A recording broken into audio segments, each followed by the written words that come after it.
Afternoon. It's Celeste of Astrology by Celeste here on a beautiful Friday morning. Yes, it is. And I'm so excited to be having a cosmic conversation with Catherine Urban. Yay. Hey, Grace, so nice to see you. So it's so cool. Everything happens for a reason. Last week we couldn't connect. This week Thea is unfortunately ill. Let's all wish her um, good health. And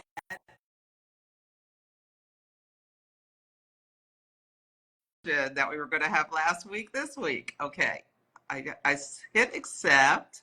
Let me try it again. There we go. Hi, Hi, Catherine. How are you? I'm good. It's so great to see you, Celeste. It's so good to see you as well. I know. I'm so sorry about last Don't week. worry about it. Everything happens for a reason. It all worked out. It was just meant to be. We're here. We're here. Let's hope Thea feels better soon. I don't know if you know Thea. She's wonderful. Yeah. Mm. Healing to you, Thea. Hmm. Well, why don't you introduce yourself to start out? Hey, everyone. I'm Catherine Urban, professional astrologer. I've been kind of obsessed with astrology my whole life. Um, I was getting into different elements for compatibility as far back as middle school. And then Oh, 2009 hit and I was living in New York and I realized, oh, this could be my life. This could be my lifestyle. And I started studying and I haven't stopped since. So, at this point in my practice, I specialize in horary. I specialize in, natal, predictive work with people. My specialty is the solar return chart. So I'm really into the medieval techniques around the solar return. So, um, oh, I yeah, love that. We're going to talk about, okay, we might take a little tangents for me to ask you some for questions. sure. So, about you and your practice and all that. Have you always been an astrologer? Has that been your main career your whole adult life? So, so no, I mean, sort of. I was always trying to make it my Uh-huh. career. Um, but I was a hairstylist before. So in my previous life, I was a hairstylist. I love that. What is your sun, moon, and rising? So I'm a Libra sun and my moon's in Scorpio. So to all my fallen friends out there, and my rising is Cancer. I'm a Cancer rising as well. Hey. Yay! And you got that Libra part down the middle of your hair. I love it. Yeah. For people who don't know, you often will find people with Libra, especially Libra risings, but like do matching with the necklace and the earrings part down the middle, like the balance, like you bring that balance and symmetry into everyday life. And Always. your background looks so beautiful and calming. Absolutely Thank love you. it. And you're Venusian as well. I am. I'm a Taurus sun. I've got Yes. three planets in Taurus and two in Libra. So yeah, Venus is my Love Venus it. is my jam. Uh-huh. And what else did I want to ask you? Okay, so you have the Scorpio moon, the moon in its sign of fall. Mhm. So what advice can you give people? Like Hmm. how have you made it a superpower? Oh my God, I love that question. Because it really is. It's a lot of when you have tougher placements in your chart, there absolutely are going to be moments in your life where they feel really challenging. And then there's going to be times in your life where you feel like, you know what, I got this. I have to find the positive from it and I'm going to channel that. And so I think that the superpower of having my moon in Scorpio is really just the ability to endure, the ability to overcome a lot. And at this point in my it's my ability to hold space for people. Mm. I often I'll have people say, I hope this isn't too intense or I hope this isn't too much. And I'm like, it absolutely is not. So yeah, I mean, the Scorpio moon, yeah, it can handle some stuff. So if you're a Scorpio moon person out there, yeah, you've got endurance on your side, you've got determination on your side. You can do anything you put your mind to. And those being like I just love the Libra Sun Scorpio moon with you being a hairstylist and an astrologer. Both of these professions, people share deeply with you their yeah, there's secrets, there's struggles. You learn what people are going through. You see them through seasons of highs and lows over time because we're very like your hairdresser, that level of commit with each other. When you find one you like, it's like ride or die kind of energy. Completely. Completely. Yeah. Yeah, and you specialize. Where did you study horary? So I studied with Me STA. too. Yes. Yes. Yeah, so we're Deb graduates. Wonderful. Yes.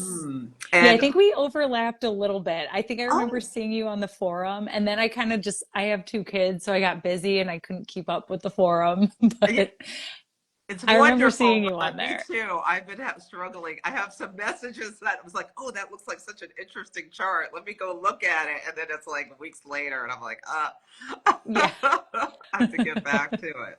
And Yeah. solar returns. What like who's the astrologer, medieval astrologer that your favorite techniques to use in solar returns? Okay, so that would be Abu Mashar. Okay.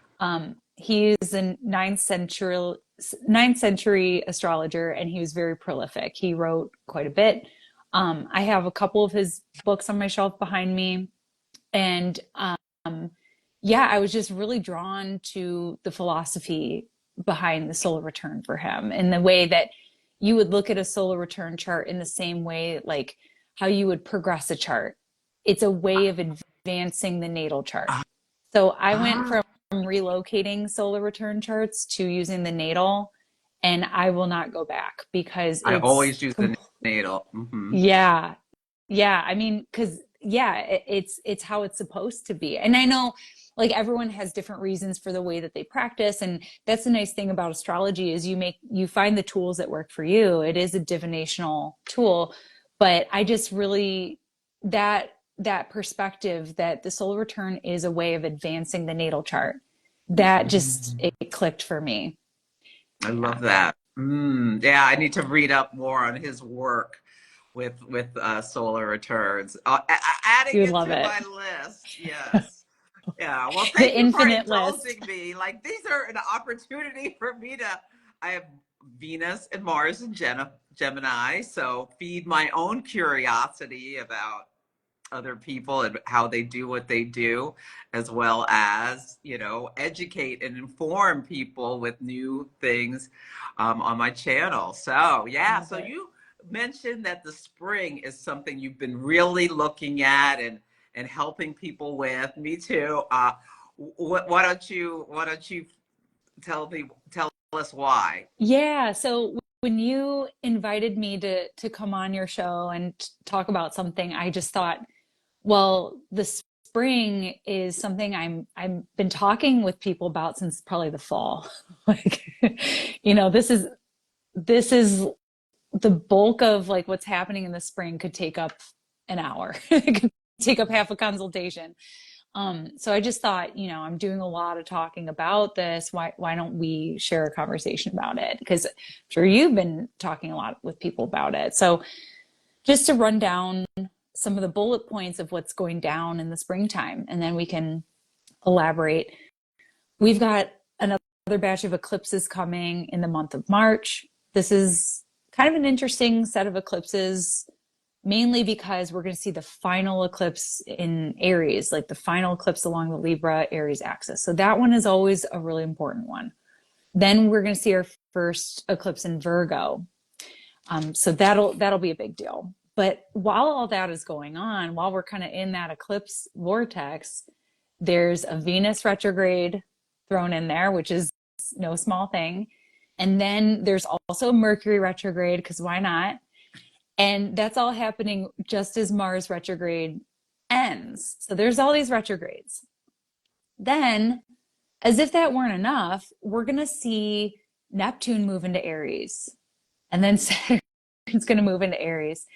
And we're going to see Mars reach that final opposition with Pluto. So it's really, there's a lot happening in the spring, and it can feel overwhelming, like what's going on. So I thought maybe we could just kind of tease it apart and make it feel less intimidating for I folks.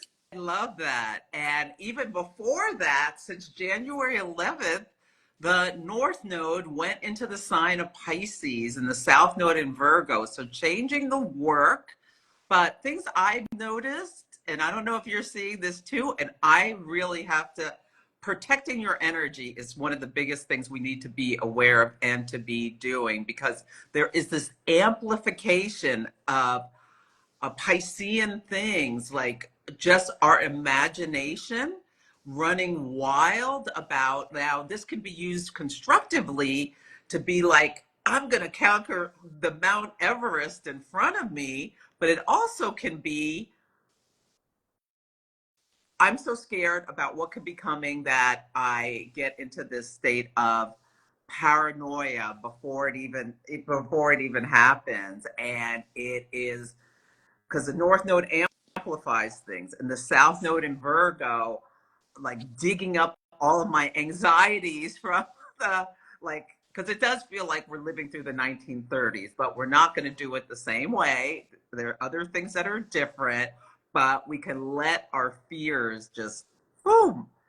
Completely. Yeah, I was thinking about that a lot today, actually, looking at the North Node with Neptune and Mm-hmm. how wish it was showing up a little differently for me and for a lot of people who are feeling the same way. Like, because Neptune can be enchantment, Neptune can be artistry, transcendence. It can be like, this is something really magical happening right now. But for a lot of us, it's showing up in that other way of overwhelm. Like, Mm-hmm. I'm really feeling that Neptune overwhelm. And in my opinion, this kind of started back in September when we saw that first eclipse in Pisces with Neptune there. Like, and Mm-hmm. what you said about protecting your energy. I mean, whether you're connecting with what we're talking about with Neptune on the North Node back to September, or Mars retrograde in Cancer, this is a sit down and chill kind of time. Mm-hmm. Yeah, yeah. And it's like, then I go on. I was on Threads last night, and there are people who have, they're not astrologers, psychics, anything, talking about how they feel like something really bad is coming, and it's like, okay, I cannot get into enjoying you in this with, yeah, we know bad things are happening. These fires are happening right now. And yeah, we can use our minds to just catastrophize. But I decided I'm going to try to, like, while we still have, like, just value all the little joys in life. Like, this morning, I took my dog for a walk and got like a little pastry, and just like just loved that part of life, that simple pleasure, um, with the Sagittarius moon, like philosophizing about, ooh, let's enjoy this. We have to. Yeah, we have to. Yeah, I mean, I've really been feeling like that Neptune North Node thing since September. Mhm. And Me too. just personally, I had to pull back from a lot of things that I was doing just to kind of ground myself and everything like that. And something that I keep coming back to is exactly what you're saying. Like, find the things in your toolbox, find the things that bring you delight and bring you joy, because doom doom scrolling, which is like a form of Neptune. I Hmm. know I catch myself doing it all the time. I'm just scrolling on my phone because I don't know what else to do. And it is a form of like that escape hatch. And so I've had to like really kind of counterbalance that Jupiter in Gemini, which is just like knowledge, knowledge, knowledge, input, changing stories, and find the practices that really ground and nourish me, like being more present with the people in my life, reading more books. That's something I've been doing this Mars retrograde, is like Oh, reading me more books. too. Just for pleasure. Yes, yes, not astrology books. I'm like reading other books. Um, which, yeah, I mean, the language of astrology is everywhere if you look for it. But so that's what I would like, just to piggyback on what you're saying around like find the things that bring you joy, because we are moving into a period where a lot of these outer planets are changing signs. It can feel a little stressful. It can. And so to have your go-to things that sustain you and bring you joy, that's what's gonna help you move through. It's possible to stay informed and find joy. You Mhm. have to. And You have it's to. so what's spiraling out. My boo is good for helping me. Like when I like bring up some of like to say, okay, let's bring it down. This is not necessarily happening. Yeah, to just you protect your peace if you have to like tell someone, okay, we need to stop catastrophizing and stay present. I feel like that is something that we need to be able to do for our own selves. And hopefully we have people around us who are supportive and understand if we do need to put some boundaries. I wanted to ask you, so Mars retrograde in Cancer, what are some of the key things you're telling people to help them through this intense transit where Mars is in the sign of its fall Yeah. and retrograde? And maybe just a few words about retrogrades for people who are newer to astrology. Yeah. Yeah. So a retrograde planet is behaving in a way that is not as traditional.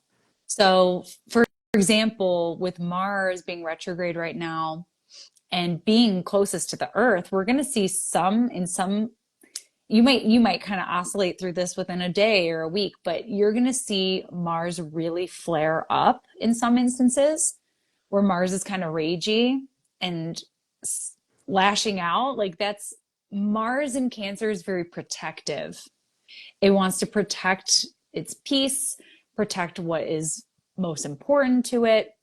And so on the flip side, you might also see this Mars that doesn't want to fight right now. Like this is a Mars that says, I need to rest, I need to rehydrate. I think about Mars retrograde being like if you watch sports and this is halftime. This is the halfway point of Mars's cycle.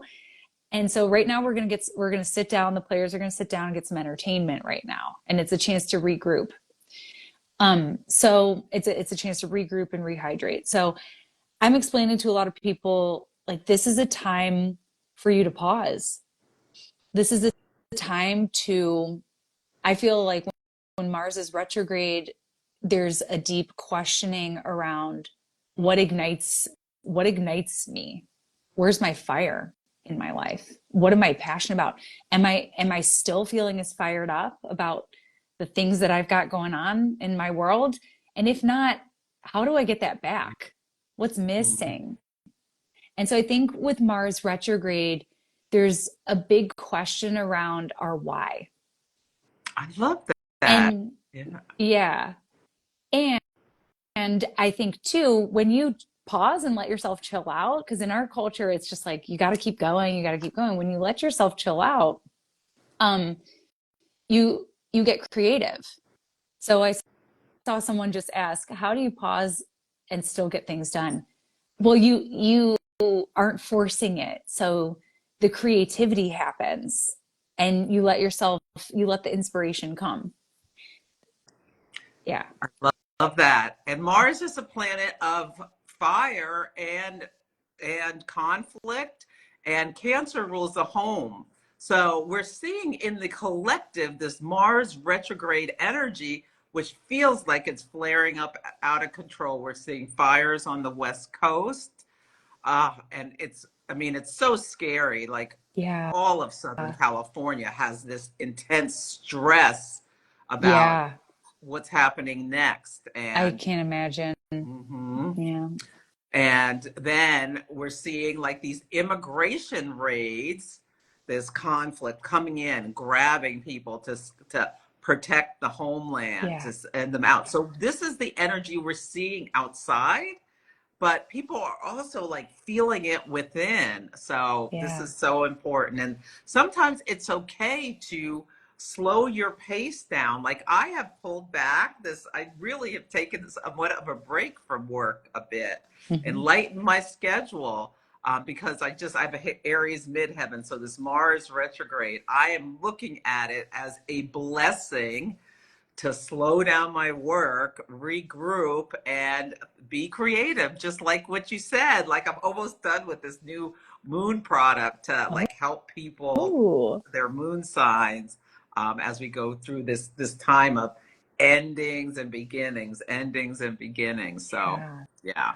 Mm. Yeah, I love what you brought up about what's happening in the world. It's really on target with that Mars symbolism. And just another thing I noticed to add in is like some of the things that we're seeing about changing the name of the Gulf of Mexico and trying to get Greenland. Like these are other sort of outlandish, and I say outlandish because Mars is out of bounds.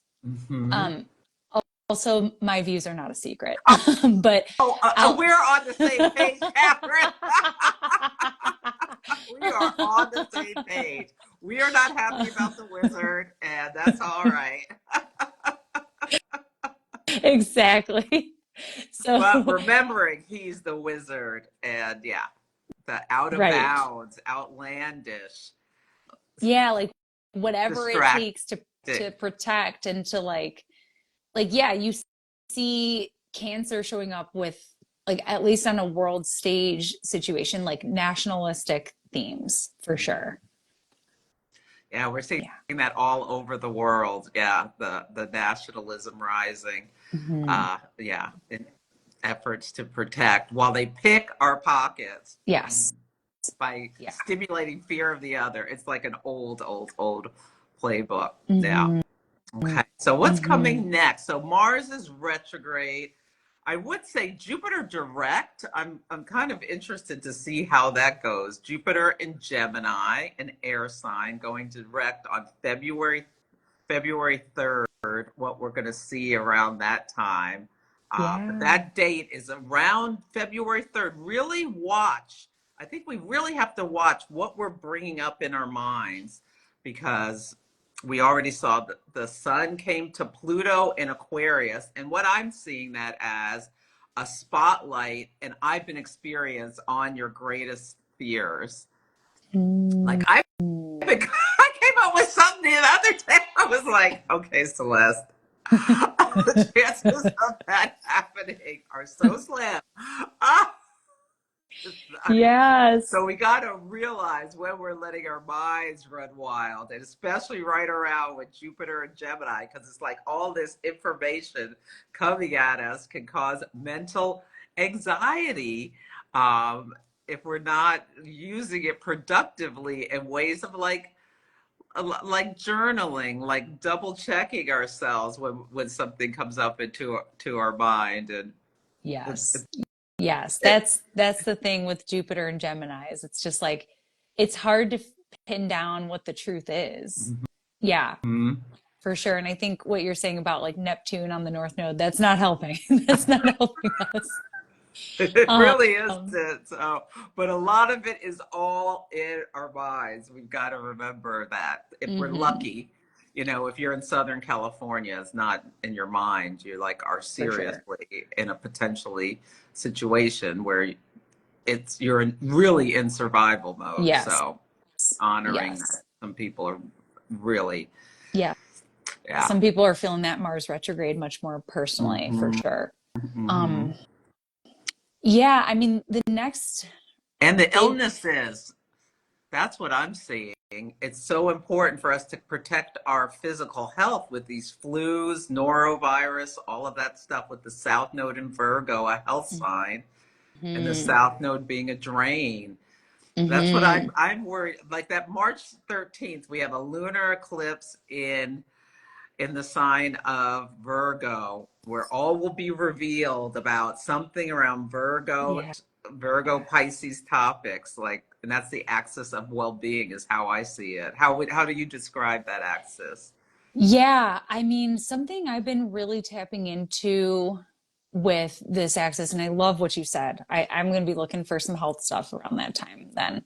Um, the way I've been thinking about Virgo Pisces is the contrast between like logic and faith.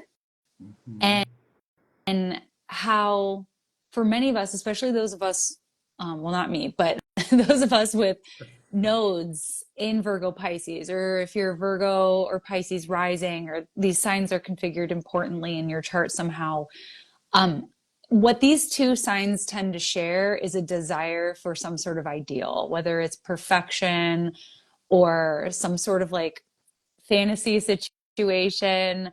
Both of these signs strive to perfect through Virgo. We try to perfect, elevate, critique. And with Pisces, it's sort of like this more visionary, imaginative, or spiritual yearning. And so I think for many of us, and what I'm tapping into a lot with this is like, things don't have to be perfect, like, because I'm a parent and I want things to go a certain way, and they're not always going to go my way.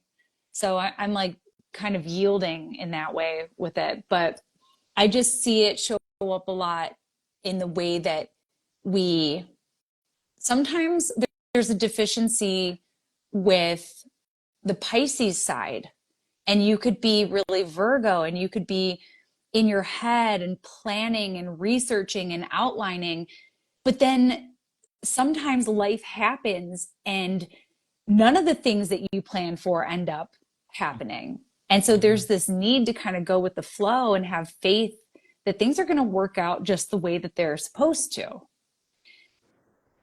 Conversely, there can be sort of an overpowering on the Pisces end where you're kind of floating and you're in your head and you're hoping that you're crossing your fingers and saying like things are just going to work out, the universe has my back, and then things don't work out, and you're like, I should have looked into that, I should have planned ahead, I should have done my due diligence. And so I think that might be something that folks are running into in how do I just surrender to the flow that we're in, or should I get in front of it and get more involved?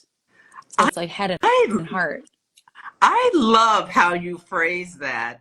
How there is this seeking perfection is so Virgo, or like trying to elevate yourself into this romanticizing the ideal, and how can you balance the two? I have my North Node in Pisces, so this feels so personal to me.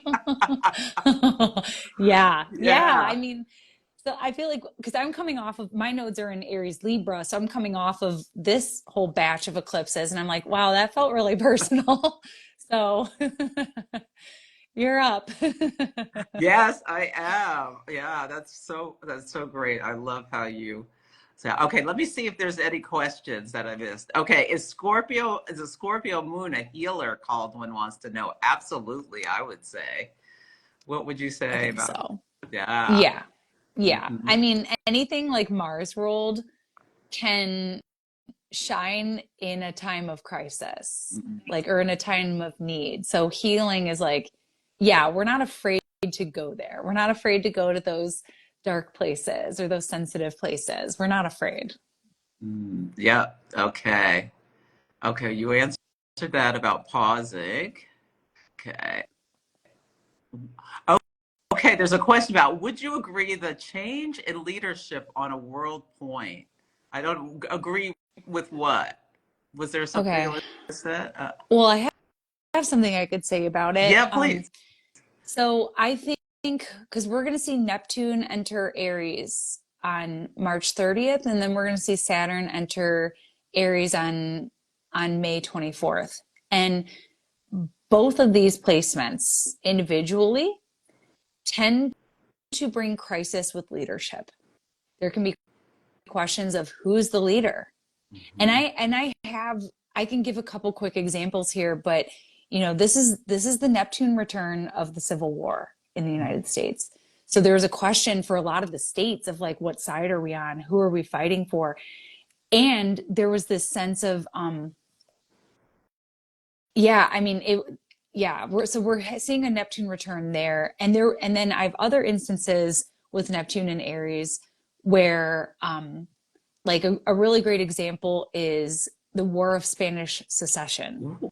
And that happened in at like the turn of the 18th century, and there was a lot of questions around who's going to take the throne of Spain, and it was a whole big thing. I actually have a webinar where I detail a lot of the historical periods of Neptune and Aries that's available on my Oh, website, cool.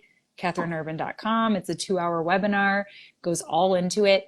But just for our purposes here, yes, crisis of leadership, like who's in charge, is very often a major question. And we have that here with is With the President richest Musk, man in the world in charge. Yeah. yeah, Not yeah, just here, but all over the globe, messing in people's elections, telling our Congress what to do. It's a big thing. I mean, yeah. he looks like he's cruising for a comeuppance. I I wish mean, there was a bigger conversation being had about the voting machines, just hmm personally, hmm because there's been like two indications of it, and who knows what will happen. But Saturn in Aries also brings crisis in leadership because Aries is the place where the sun exalts, the sun being the leader. And in Aries, Saturn is fallen.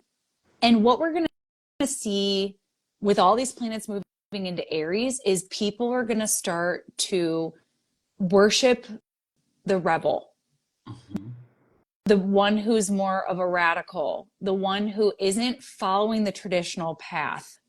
Um, like and so Luigi.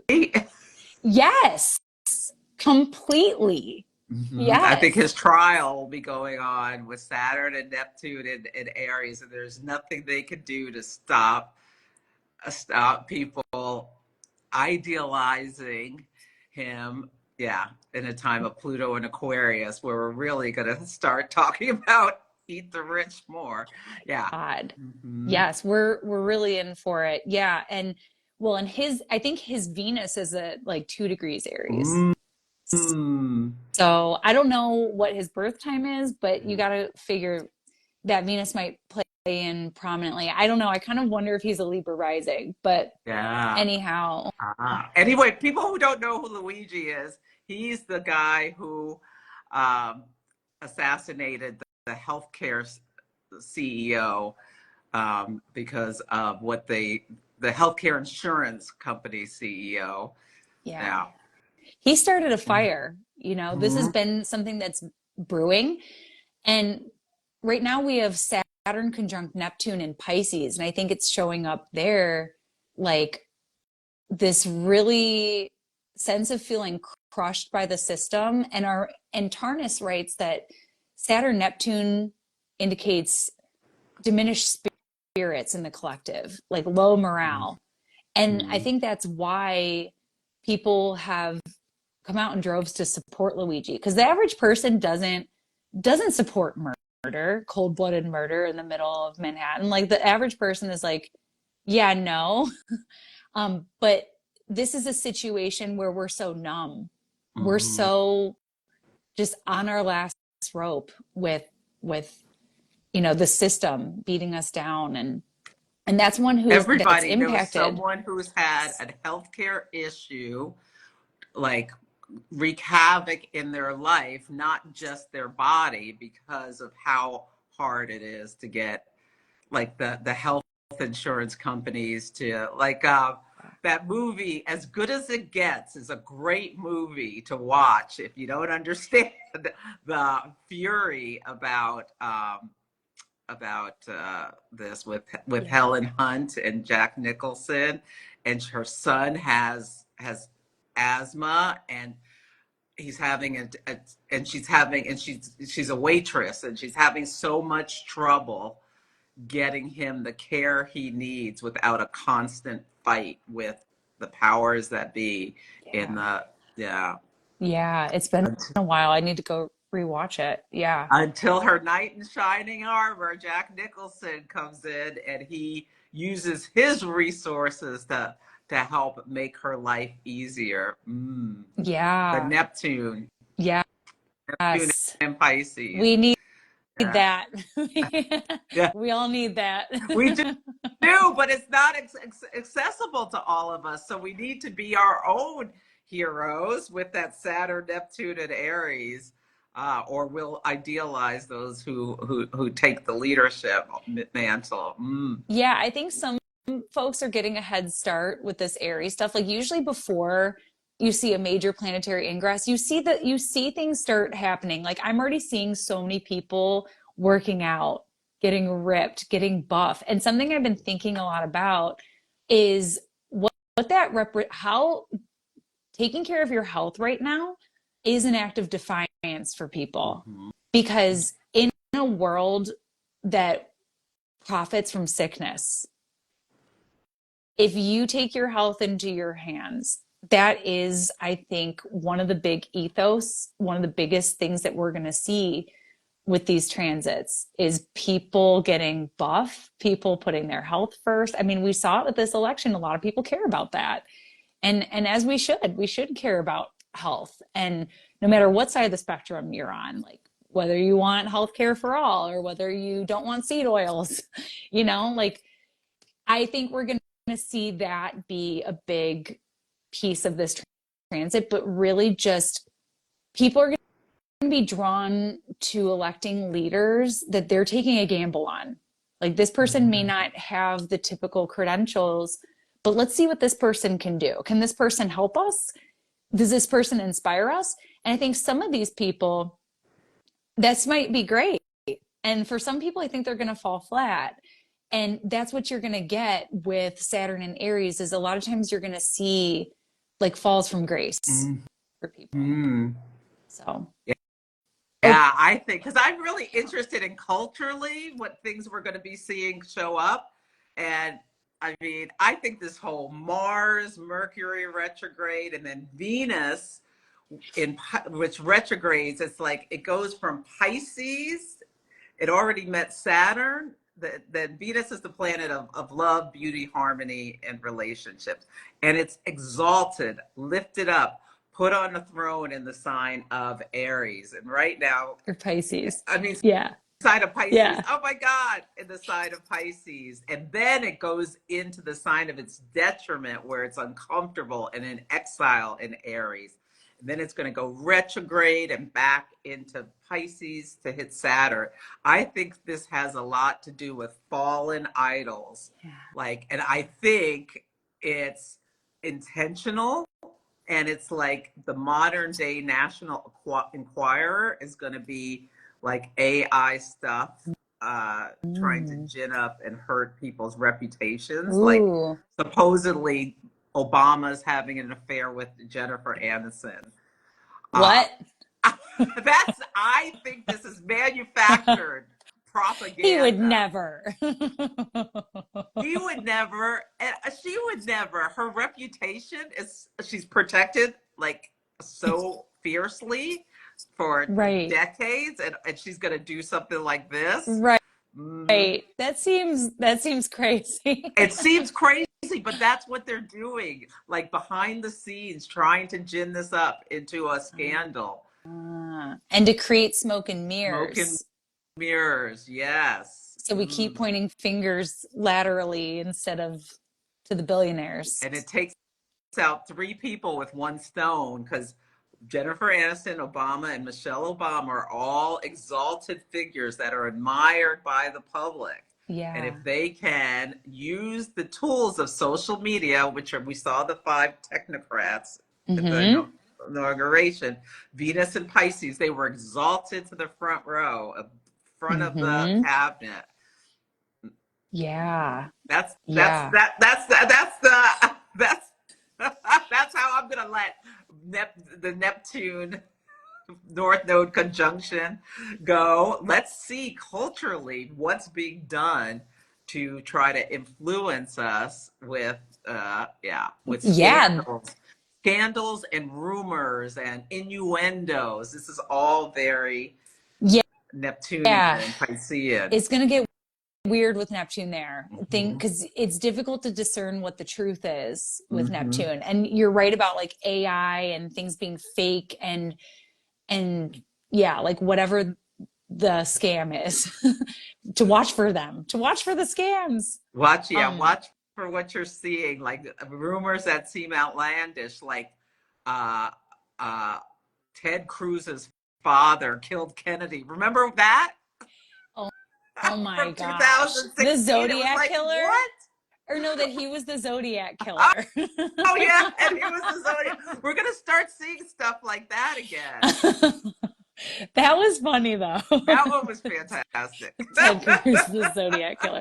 Well, it's funny, and this is really mundane, but like I've been seeing some things on social media where they're like, "Oh, this person, they're distant brothers. Like these two celebrities are distant brothers," and they're like doing a fake thing. Or I even saw like a Super Bowl commercial where they're telling David Beckham he has like a twin brother or something. So yeah, even just in you see astrology show up even in like Jupiter and mundane ways Gemini, a like that. Yeah, celebrity has a twin brother that he there you didn't go. know he had. Right. I love Oh my that. gosh. Yeah. But Yeah. what So you mentioned about these planets going back and forth from Aries to Pisces, this is a hot zone right now. So if you've got planets in early Aries, late Pisces, stuff is really happening for you. The one other thing I want to say about Saturn and Aries before I forget is like this could be like while we might see falls from grace for some leaders, we also might see the rise of an underdog of some kind because fallen planets are really underestimated. So we could see someone who like really has to prove themselves and can end up doing a really great job. So just want to throw that out there. But this um gives me Eminem's that song about like I get one shot and you get your chance to blow. Opportunity knocks. Yeah. Once in a lifetime. I forget the name of that song. oh, Lose yourself. okay, yeah. Mm. As you were saying it, I was like, I wonder if it's Lose that one. yourself. Neptune and Aries. Oh my gosh. Wow. I Yeah. For connect something. everything. Yeah, I can see that. That's a good connection. Lose yourself. Some of us might. It's AI stuff. Okay, we're looking Um, for underdogs to rise. Yes, with yes. Mars retrograde in Cancer, and who's going to be the the counter to? Yeah, is it Hakeem Exactly. Jeffries on the political scene? I Yeah. had him being the leader of the House, so it may be metaphorical, but Hmm. I think yeah. So watch for him, them trying to tarnish his reputation with some fake scandal Yeah. or real They're going to scandal. try to further weaken the Democratic Hmm. people Yeah, for yeah. sure. He's the Democratic leader of the House of the House. Yeah. For people who don't know who he is. Yeah, Yeah. very interesting. What else do you want to say about? I could talk to you for hours. What I else do you want know. to say about Venus retrograde? Okay. So, well, a couple things. So there's a really, really hot degree. So if you've got a planet, let's say between 9 and 11 of Aries, this is going to be the degree where we see the final eclipse in Aries That's my on March Chiron 29th. in Oh, my 10th house. I'm a little like I your gotta Chiron's getting some action. um, so yeah, there's going to be a final eclipse in Aries, and that's going to kind of finalize some of the developments that have been happening in our Aries and Libra house. So the final eclipse in the series I find is usually really good at kind of summarizing everything that's been happening. It kind of gives you with like a final takeaway, if you will. So that's March 29th. Prior to that, on March 1st, that's the degree where Venus stations retrograde at 10 Aries. And then a couple weeks later, on March 15th, Mercury stations retrograde at 9 degrees Aries. So people who have planets at 9, 10, 11, Aries, or let's say any of the cardinal signs, there's a lot that is being cleared up with that eclipse, perhaps. I mean, eclipses do stir the pot. They bring big perspective changes. They bring important developments. But because this is the final one, there could be some things that are kind of coming to completion in some way. And yet, with these planets stationing retrograde, it's like, hold on, we gotta rethink some things. So I like Mercury retrogrades because it's a chance for us to redo things. It's a chance for us to revisit, get a second chance at something, get a second set of eyes on something. Typically, Mercury retrogrades aren't going to wreck your life. They're just kind of annoying at times, but they can also be really helpful for us. Get a chance to marinate in something a little bit longer. But the Venus retrograde, that's a really important retrograde because it's rare. It's Venus is only retrograde for 40 days every year and a half. And it's a really important retrograde for rethinking where our values are, especially when it comes to relationships, like who we prioritize, how we want to socialize, how we want to connect, how we prioritize our time. And Venus in Aries has no problem prioritizing her own needs. In other words, she's kind of spunky and sassy in Aries. And the last time we saw Venus retrograde in Aries was the Women's March in 2017. Yeah. That is so interesting. I forgot it correlated to that. Yeah. Or what it was Venus entered Aries, but then kind of stayed there and the movement just kept going. Like it went right into the Me Too movement and everything like that. Um, so that's what I remember with Venus retrograde in Aries last time was that like the Me Too movement was really strong, feminism was really strong, and I think we're going to see that again here. Mm-hmm. Um, They're going but to do yeah, something aimed at women that's going to maybe mobilize people yes, uh, to find their courage and stand up and yes, for what they value. hmm Mm-hmm. yeah. And Venus in Aries is direct, like has no problem telling people like, no, I don't like that. Please don't do that. Like it's definitely like what you said, like a rally with Venus and Aries. mm-hmm. Yeah. Absolutely. And I think we're going to see it in the outer world also with people's haircuts and styles is going to become more like in your face or like I'm looking to see is there going to be a movement about like women cutting their hair short or something like that. So you asked me earlier about my previous life as a hairstylist, and yeah, so I wanted to add in my 2 cents about Venus retrograde hair advice is typically people do want to make some really big changes with their hair when Venus is retrograde. And especially in Aries, there's like a sense of I want it now. Um, and I would say if you're going back to a style that you once had, go for it.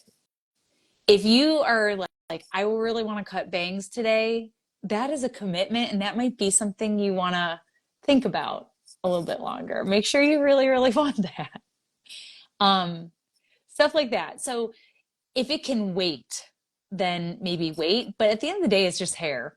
So Mm-hmm. if it's not that big of a deal for you and you are feeling inspired, you want to make that change, go for it.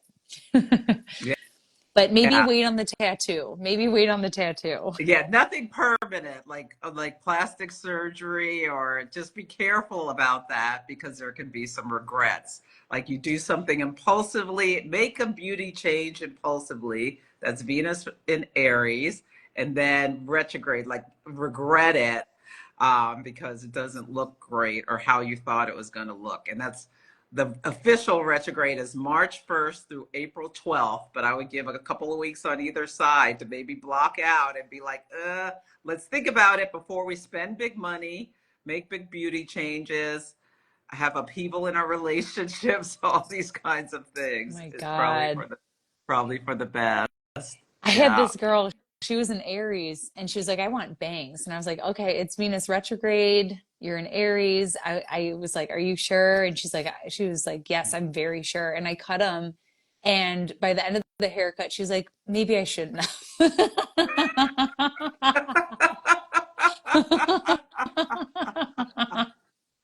Ah. Oh, what do you say Yeah. about people who have Venus retrograde natally when it goes retrograde in the sky? Ooh.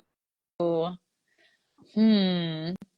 Well, a lot of people feel that when you have like a retrograde planet natally and it's happening in real time, that things seem to align more favorably for you. Like it's a time where that planet gets to shine a little bit more. That planet has a little bit more comfort to it because, um, first of all, like a retrograde planet is a very strong planet in a chart, but it behaves unpredictably. So you never really know. Like, for example, if you have a retrograde Venus in your natal chart, sometimes you're enamored and sometimes you don't want anything to do with anybody. Like there's definite dry spells sometimes, usually self-inflicted. Like I don't want that right now. Um, so that Venus retrograde in real time could be a really important time for that person in making like new decisions for themselves around their values in relationships or generally. Absolutely. Yeah. Yeah. And then the Venus star point is going to be at 2 Aries. That's my midheaven. Oh, heck yeah. What do Mine's you at, say about Venus star oh my point? gosh, mine's at one. Mine's at one Aries. Oh, And how that's cool. where that's where Luigi's Venus is. Ah, interesting. And what's your rising degree? 20. Me too. We're both 20-degree Cancer We're risings. twins. We are astro twins. Oh my gosh. Love That is it. so cool. Are you going to We'll have to compare Norway? notes. Yeah, Okay, we have to hang out in we Norwalk. And do. did you put in your application to speak for UAC? I it's on my to-do list. I have to do it this weekend while the moon is good or decent. Okay, yes, because the deadline, anyone watching, UAC, the United Astrology Conference, is the biggest in the world, is September 3rd through 8th of 2026. Yeah. So applications, if you want to speak, are due by the 31st of the month. Yeah, Yes. Yes. For new I'm on the speakers. organizing committee, so I'm in the know. Good. That's awesome. How cool. Yes, yes. So, oh, I'm excited. Yeah. Yeah. There was a question. So, someone had said, I'm a Virgo rising. Does this mean this is a big time for me? Absolutely, yes. When the nodes are in your sign, especially your sun or rising sign, this is going to be very personal about you, changes coming up within you and your relationships and all the themes of that the signs have. So Virgo, Pisces, what Catherine was talking about earlier, like really balancing that perfectionism and idealism, and mm, and Yeah. the scales are like the seesaw. How can you balance that seesaw? Yeah, and stay Mm-hmm. grounded. Yeah. Mm. Let's see. Oh, good, Maria. Yes, looking forward to seeing you at NORWAC too. Yes, Yeah. Ashley, come for another reading. Yeah. Is there anything else you want to share about this upcoming spring? I think you've sprinkled Yeah. so much wisdom. People can watch this back. I'll make you a collaborator if you want to put it on Cool. your wall. I also always put it on my YouTube channel Awesome. because there's so much great information about how we can prepare for this time. But I'm saying the year doesn't really get going until April in a lot of ways, or it's so the energy is so like Yankee forward back Yes. forward back. Yeah, it's Yeah. just we've got to be aware that it's charging out of the gate is like charge out of the gate, fall flat Yeah. is what I feel like. It's Slow down. it's strange that you would see a Mars retrograde and then less than a week later, Venus retrograde So we really don't get any time in between, which means that, you know, this is a time of taking stock. This is a time of taking stock. Like Mars is like, where's my passion? Where's my fire? What inspires me? And then Venus retrograde is like, where's my time going? And then there can be big relationship things that are coming up during that time too. I guess the last thing I would leave with is Venus and Saturn. The entire month of April, the entire month of April, Venus is going to retrograde back to meet Saturn and station retrograde within a degree. So whatever was coming up last week, like just last week, we had a Venus Saturn conjunction. And again, like you were saying, like Venus exalted in Pisces, like wanting to having like this higher vision, having this higher ideal, this grander vision of love or the capacity to create love, the compassion. But then there's something in the way. Saturn is like there's something on the way, there's something in the way right now. And so many of us had to like overcome some sort of hurdle or obstacle last week when it came to that. But now we're in this like Venus Neptune land, like things are, we feel like we did something great. We're in a space where we can receive and give more at this time. But Venus is coming back for this long extended thing with Saturn. There's going to be some things we're working through, but we really want to work it out.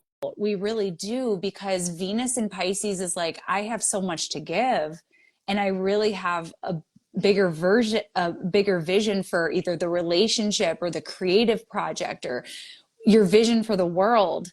And Saturn, I think having that longer process is going to help us come up with solutions, but it's not going to be easy. It's not going to be easy at all. We're going to feel like we're blocked, we're hindered, we don't have the time, we don't have the resources. Something is dampening the experience for Venus a little bit. And delaying. Yeah. Yeah. I think Yes. we're going to see, Yeah. like, with all these, because this is a time where they have all the, like, the Oscars and a lot of these celebrations for the entertainment industry. Venus entertains being delayed or somber, or take on this whole different tone Yes. is going to be with the fires. Ooh, yes. The fires. And then, yeah, I mean, I'm sure it'll get political too, like at some Oh, of yeah, these award shows. So, absolutely. no, you're absolutely right. Yeah. Yeah, Look to the I'm fashion people are wearing. Does it feel like a little rebellious at these events? totally, yeah. And like Venus in Aries is kind of rebellious style too. Mhm. Yeah. Yeah, yeah. Hmm. So it's an interesting time to watch and witness. And I mean, there's horrible things going on with Yeah. these immigration raids and the which, yeah, it's not all bad. Censorship. Yeah, Censorship, censorship. though. But there's Yeah. also like just watching and witnessing and keeping the astrology in mind, I think can help us with understanding this time and place that we're in now.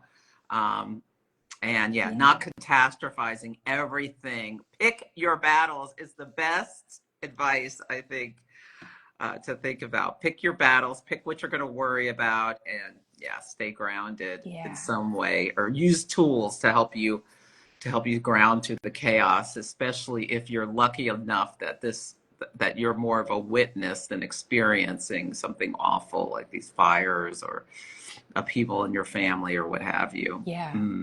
For sure. Yeah. For sure. Or if you're trans or whatever, in the LGBTQ community, and it feels like and is a direct assault meant to scare. Absolutely. How can you stay grounded through this time and know that there are groups and everything out there? We still have the Constitution, Yeah. so not And everything that's threatened is going to happen. So try not to catastrophize is what I would yeah. say. And what can we do as allies? You Hmm. know, I think that's a big question with a lot of these planets going into Aries and retrogrades in Aries. So whether you're directly impacted or you're not directly impacted, but you're an ally, you know, what does this conjure in your spirit? Like I'm seeing a lot of dialogue this time around Like last time Trump got elected, it was defeating. It was crushing. I think a lot of people just felt really low. Like Saturn was in Capricorn at that time. And I see a lot of stuff going around social media like let this let this empower your spirit like to Hmm. keep fighting, like don't be crushed by this. And what we were saying at the beginning, like find the things that nourish your spirit because we're going to need that spirit strong in order to make it through this, Hmm. and to do it together. Absolutely. Yeah. Absolutely. Yes. Well, this has been absolutely wonderful. I so enjoyed talking to you. Anybody can follow Catherine. If you click the arrow, follow either one of us if you're new to us, and tell people how to find you as well outside of Instagram. Okay, so I'm on Instagram at Astro Catherine. I am on YouTube at Astro Catherine also, and I'm over on Blue Sky. Astro Catherine won. Someone beat me, so I can't be Okay, mad I'll have about to it. follow you on Blue Sky. I'm just starting getting going on Blue Sky. I know. I'm Yes, hopeful for it. I need to do more there. And they're going to launch a new Instagram competitor, so I got to get on that Oh, too. okay, cool. Yeah, Yeah. I it's going to be weird on social media for the next like while Uranus is in Gemini, nothing's going to be permanent, I don't think. So, um as soon as those platforms launch, go grab your handle. Yeah. Lesson learned.